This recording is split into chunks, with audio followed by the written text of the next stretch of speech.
Hey everyone, it's Ashley Law, and today we're going to be reviewing the Snackbox Leverless. So guys, I've had my Snackbox for about 2 to 3 months now. I think it's been 3 months, yes. And I have some comments to say about it. So for anyone looking for their first Leverless, I feel like this is the right video to be watching. So I do have a pros and cons list of some of the things that I found with my Leverless. I just want to say that I love this Leverless. I can't imagine me using anything else. So I know going into it, I already have such amazing outlooks on this device. But personally, I don't know. It's durable, it's lightweight, it's just everything that you would want in a portable leverless. So I'm gonna talk about it in depth though. First thing to talk about is that it is super durable. So on the face of the Snackbox leverless, they use something called polycarbonate plastic. Polycarbonate plastic is 250 times stronger than glass. It's super like you could really scratch this thing up a little bit and it'll be pretty much okay. They also use PBT keycaps. I'm not even gonna attempt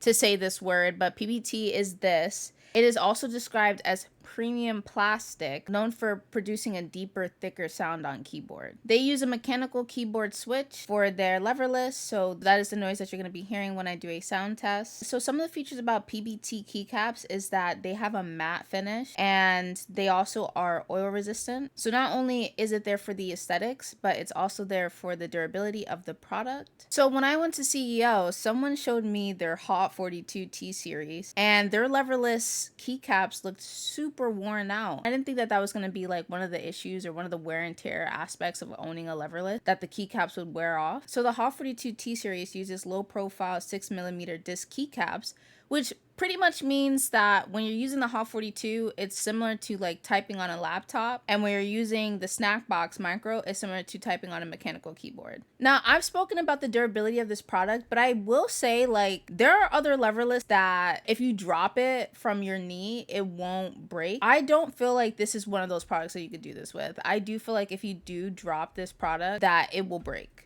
So it might be durable for wear and tear aspects. Like I do think like it's scratch resistant, it's oil resistant, it's really good at making sure that this product lasts a good time, but you do have to take good care of this product. Like you don't want to be flimsy with it and start dropping it. So this snack box happens to be quieter than a lot of arcade sticks and hitboxes. It's not quieter than the Hitbox Ultra. One of my friends owns a Hitbox Ultra, so I was able to feel their keycaps, and their Hitbox Ultra actually sounds very quiet. They have quieter key switches, but this one feels all right. It's a very stimulating feeling sound wise, but it's still not as quiet as the Hitbox Ultra, but it's still quieter than other arcade sticks for sure. So now guys, I'm going to show you a sound test of the Snackbox.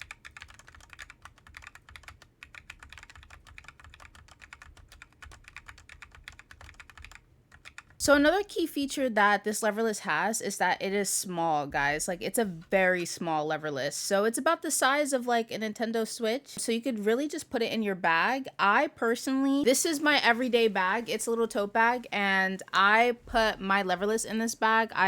This is how I carried it around at DreamCon and CEO. I just put it in my tote bag. It's very portable. It's very small. Mind you guys, in my tote, I carry my mic, my tripod, my fan, my battery pack, and my leverless, all no problem. And another feature is that because it's very small, the buttons are closer together, so doing things like DI or pairing in Street Fighter 6 is a lot easier than say like the Victrix Pro. A lot of these other leverless, they're huge, and that's not a problem for a lot of people. That's a good thing because they come with a wrist rest. But when you're traveling, when you're on flights and stuff, and when you just want to practice on the go, like sometimes you just want something that's smaller and fits into your hands. Another key feature is that there's no brick converter needed.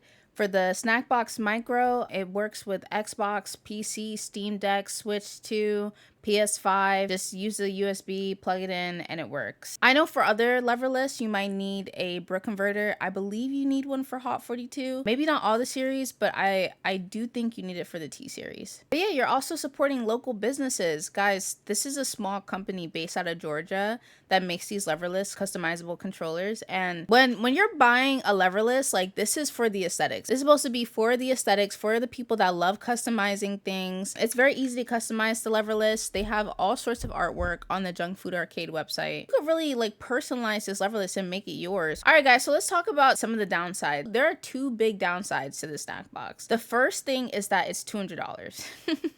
Guys, this snack box is definitely on the pricier side when it comes to leverless controllers, but I personally think it's worth it. Not only do you get the ability to connect to any console without any hassle, it's super customizable. You could really make this leverless your own. It's very important that I say that because you can't do that with other stuff. They try to make it like that, like with the PS5 Hitbox, with having the custom plates and stuff, but the way that it feels when it's on the snack box just feels way more premium, and it's a different feeling when you actually get customizable artwork on the snack box. So I do believe that the $200 price point is worth it, but I know for a lot of other people it might not be worth it, and I completely understand that. So you might want to opt for something a little bit more cheaper, a little bit more reliable, something that's a little bit more popular and name brand. And the second biggest issue that I have with this product is that it is frequently sold out, guys. If you try to get a snack box at a convention, you're gonna have an easy time getting it because they always have the snack boxes there to sell. But when you are getting a snack box online, guys, it is always sold out. Like if I go on the webpage right now, it's gonna be sold out. Let's go on the website right now. Micro. If I scroll down here, it is all sold out.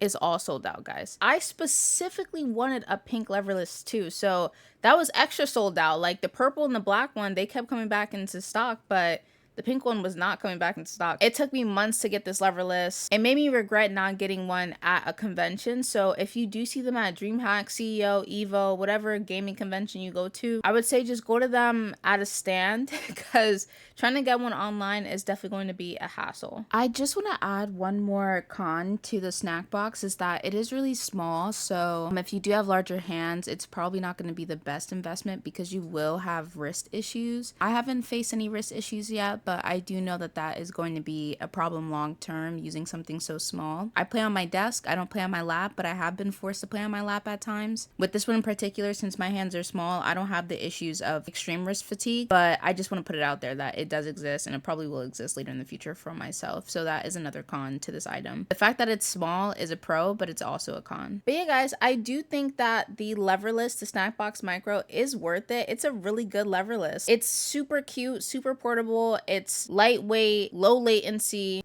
So yeah, guys, come and get you one of these. Get you one of these. One of these snack box. Fits right in my bag. And I just think, like, especially if you love being an FGC girly, this is so femme. This is so this period, taking out my little pink leverless. So guys, comment down below what leverless you prefer to use and let me know what you think. Like, do you think that the snack box is worth it? Do you think that people should invest in it? I personally think that they should. I think the snack box is an amazing leverless. It just has so much to offer, and it's just super cute too. Like, you're paying for the aesthetics, you're paying for the low latency switches, the durability. They got things to offer to us. But the biggest selling point for me personally was the portability. Like, the fact that it's super small and I could just put it in my bag. Like, I can't say that about any other leverless. Like, if I got a Victrix Pro, I would need a whole separate bag for that. Thank you guys so much for watching this video. Remember to leave a like and subscribe, and to check me out on twitch.tv/AshleyLol. And I'll catch you guys in the next one. Bye.